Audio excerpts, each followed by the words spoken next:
Okay.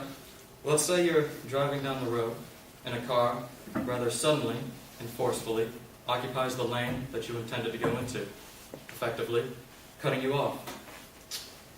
Now, as per usual driving etiquette, you slowly accelerate your vehicle till you're in eye contact with them. You ball your fist and raise your middlest of fingers, effectively flipping them off. Now, this is to express discontent, but you notice that there is no reaction. You raise your second finger. You're now giving them double trouble. But still, no reaction. You look closer and realize there's no one in the car. It's driverless. Suddenly, you notice that both of your hands are off the wheel.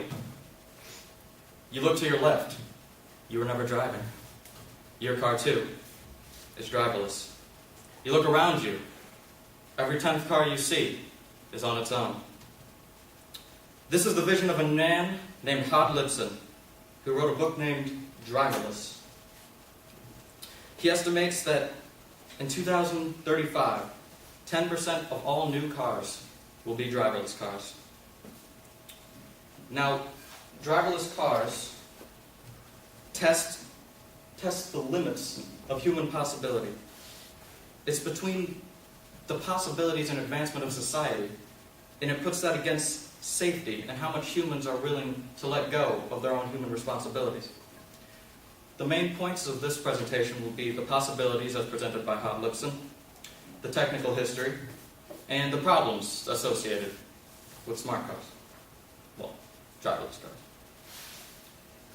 So Hod Lipson not only goes over the technical side of cars, but he talks about the perspectives for the future. He talks about how it will affect our thoughts of time and space. We won't regularly just think about going to whatever store you go to, Forever 21, before it's too late. You won't think about getting a cab. You'll think about ordering some automated vehicle, some driverless vehicle with nobody in it. Now for the history, there's an article, I'm going to butcher these names, there's an article by Xing Wei that talks about the first driving platforms, the first autonomous driving platforms at Carnegie Mellon University. It only tested simple driving techniques like distance and handling. You can see these in some of the cars today, but this was definitely a breakthrough in autonomous driving. In the same article, DARPA, which stands for Defense Against Research Projects Agency, held a Grand Prix, held a race to see who could get their autonomous vehicles to the finish line the fastest. It was held in 2005 and 2007, and it was the first true test of autonomous vehicles in the real world. The prize of $1 million.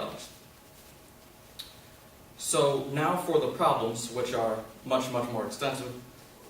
CNN talks about how these driverless cars would replace public transportation in the world.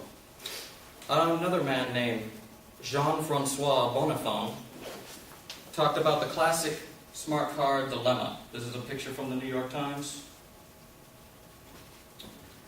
And imagine you're out with Granny, and Grandma's a little bit crazy.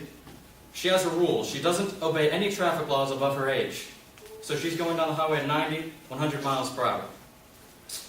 Now, what happens if Granny sees a family friend 20 yards away? Going 100 is a little bit too late. What does the car do? Does it swerve out to avoid Timmy? Or does it hit him head on? Effectively destroying Grandma. Well, these are three driving scenarios that smart car makers are that's very difficult to think about. Jean-Francois talks about how cars tend towards the utilitarian mode, which is this one and that one, which places human lives over the people in the car, because in the end you chose to get into the car. You chose to get into your automated vehicle. So the technology today tends towards B and C, But A is always a problem. Because no matter what happens, somebody would get hurt.